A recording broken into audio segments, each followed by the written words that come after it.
السلام علیکم ورحمۃ اللہ وبرکاتہ۔ حدیث کی کتاب اربعین نبوی اور حدیث اطاعت رسول کی فرضیت اور کثرت سوال کی ممانعت شروع کرتے ہیں انشاءاللہ۔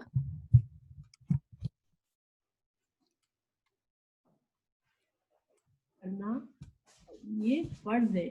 دیکھیے فرضیت فرض ہے، یہ نہیں ہے کہ ہم صرف قرآن کو مانیں، حدیث کو اگر ماننا ہو تو نہ مانیں، یا حدیث سے جو حکم آیا ہے اس کی اہمیت کم ہے، جو قرآن سے آیا ہے حکم اس کی اہمیت زیادہ ہے۔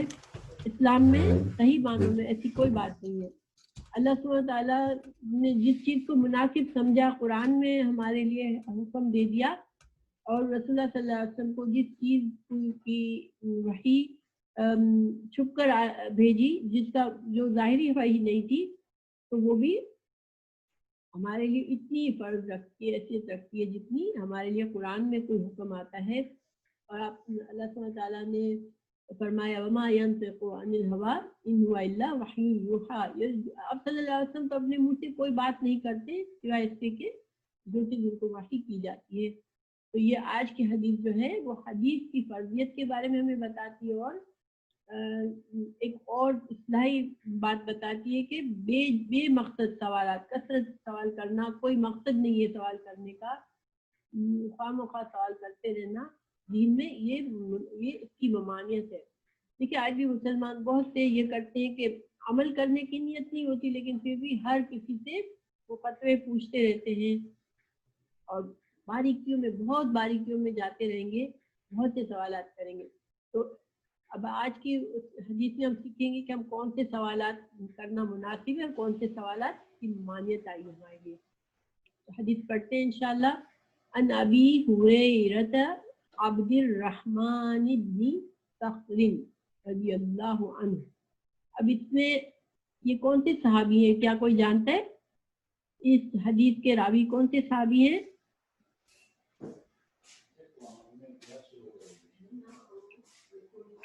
حضرت ابو ہریرہ۔ حضرت ابو ہریرہ کی کنیت ابو ہریرہ ہے، ٹھیک ہے، یہ اس کا کنیت ہے۔ ابو ہریرہ جو ہے وہ کنیت ہے، ان کا نام کیا تھا؟ عبد الرحمن ابن صخر، ٹھیک ہے، عبد الرحمن ابن صخر جو تھا ان کا نام تھا رضی اللہ عنہ۔ تو حدیث کیا ہے، انہوں نے حدیث کیا بیان کی؟ قال سمعت اس کا معنی کیا ہوگا؟ تو یہاں پر آخر میں ہے تو ترجمہ میں کیا آئے گا؟ سمعت میں نے سنا، ٹھیک ہے، تو میں نے سنا، ماشاءاللہ میں نے سنا، رسول اللہ صلی اللہ علیہ وسلم کو کہتے سنا، یقولو آپ فرما رہے تھے، ما جو نہیتکم تو نہا، نون ہایا یہ نہیں سے ہے، اور جسے ہم اردو میں کہتے ہیں کہ یہ کام نہیں کرو، تو یہ سیم روٹ ورڈ ہے، ٹھیک ہے، نہیں، اور اس کا کیا مطلب ہوتا ہے؟ منع کرنا، ٹھیک ہے۔ تو ما جو نہیتو میں منع کر دوں، تم کو، انہو اس سے ہو ضمیر کہاں جا رہی ہے؟ ماں کی طرف، ٹھیک ہے، جس کام سے میں منع کر دوں تم کو، فاجتنبو یہ اجتناب کرنا، اردو میں کہتے ہیں نا اجتناب کرنا کا کیا مطلب ہوتا ہے؟ رک جاؤ، اس سے چھوڑ دو اس کو، بچ جاؤ، ہاں بچ جاؤ، تو فاجتنبوہ تو بچو اس سے، چھوڑ دو اس کو، وما امرتکم اور جو حکم دوں میں، تو یہاں پر ہے تو میں جو حکم دوں تم کو، تم بھی جس کا، فَافْعَلُوا تو وہ کرو، منہ اس میں سے، مَسْتَطَعْتُم جتنی، ماں جو استطاعت رکھتے ہو تم۔ دیکھیں سبحان اللہ، صلی اللہ علیہ وسلم نے یہاں پر کتنی ہمارے لیے، یہاں پر آپ کی رحمت و شفقت ہے ہمارے لیے کہ آپ کیا فرما رہے ہیں کہ جو کام میں منع کروں اس کو تو تم بالکل چھوڑ دو، ٹھیک ہے، اس سے بچو، لیکن جو میں کرنے کا حکم دوں اس کو کرو، مگر کتنا؟ منہ، اس میں سے جتنی تمہاری استطاعت ہے.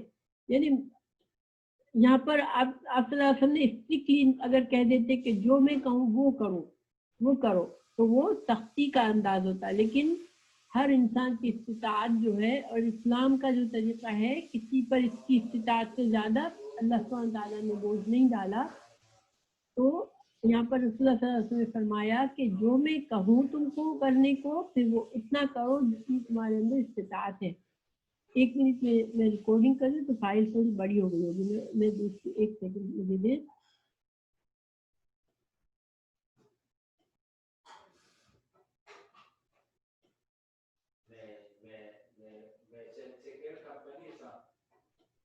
تو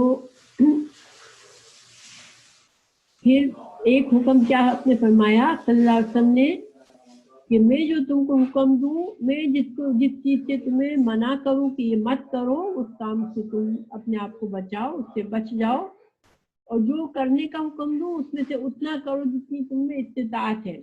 فَإِنَّمَا، پھر دوسری بات اللہ نے یہ فرمائی، پس انما، بس بے شک، اور کچھ نہیں. یہ انما جیسے حسر کے لیے آتا ہے کہ بے شک کچھ اور بات نہیں مگر یہی وجہ ہے، یعنی کوئی اور وجہ نہیں مگر یہ وجہ ہے، اہلکا، کہ ہلاک ہوئے، الذین، وہ لوگ، من قبلکم، جو تم سے پہلے تھے.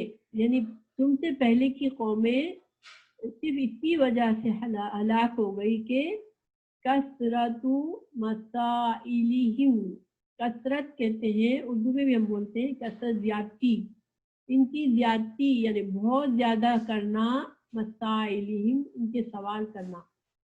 تو یعنی کہ جو پچھلی جو قومیں تھی، جو انبیاء، جو پچھلے انبیاء کی قومیں تھی، وہ ہلاک ہوئے کس وجہ سے کہ انہوں نے ان کی عادت کیا تھی کہ وہ بہت زیادہ سوالات کرتے تھے.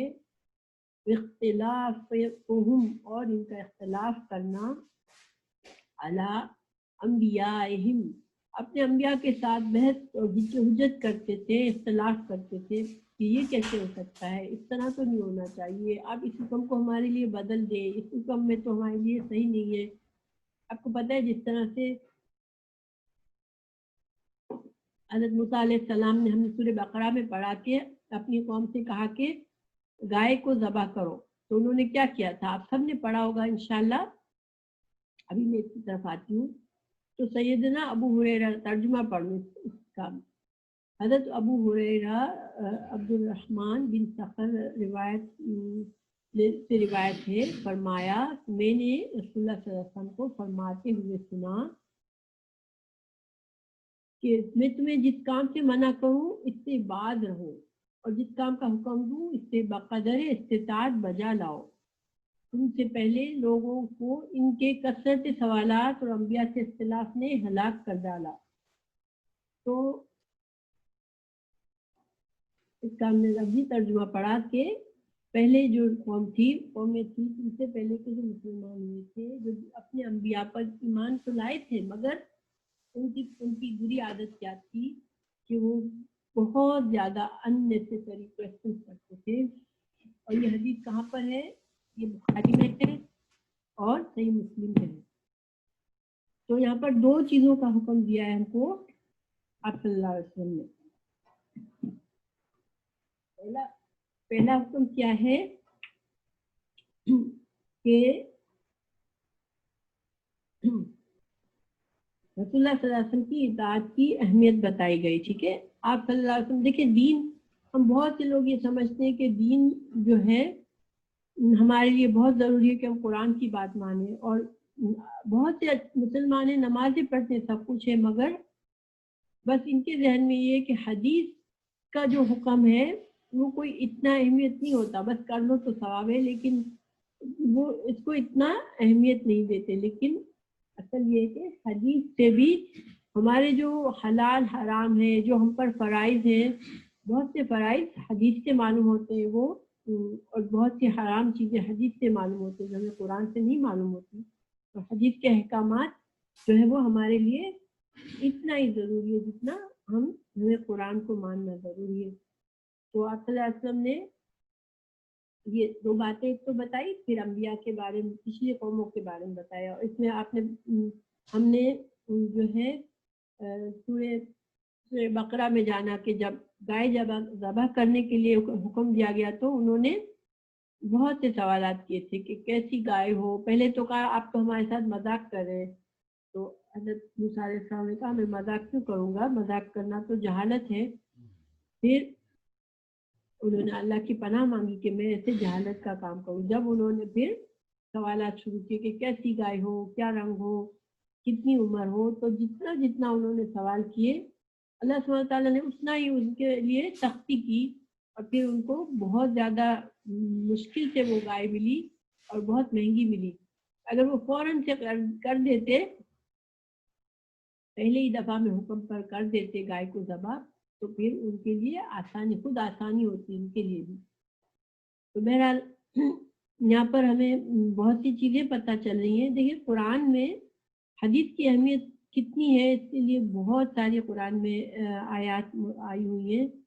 اس میں سے دیکھیں یہ ہے ایک سورہ النساء میں کہ رسولوں کو بھیجنے کا مقصد ہی یہی ہے کہ ان کی اطاعت کی جائے، ٹھیک ہے۔ اللہ سبحانہ تعالیٰ نے انبیاء کو بھیجا ہی اسی لیے کہ وہ دین کو صحیح طرح سے، آپ اللہ تعالیٰ کے دین کو صحیح طرح سے عمل کر کے دکھائیں تاکہ لوگوں کے لیے آسانی ہو دین پر چلنا، اور لوگ جو ہے انبیاء کی اطاعت کریں۔ تو یہاں پر سورہ النساء 64 میں فرمایا وَمَا أَرْسَلْنَا مِن رَسُولٍ إِلَّا لِيُطَاعَ بِإِذْنِ اللَّهِ، ہم نے جو بھی رسول بھیجا اس کا مقصد یہ تھا کہ اللہ تعالیٰ کے حکم سے اس کی اطاعت کی جائے۔ تو رسول اللہ صلی اللہ علیہ وسلم کی بات ماننا، حدیث پر عمل کرنا، یہ کیا ہے؟ یہ اصل میں اللہ کے حکم کو ماننا ہے۔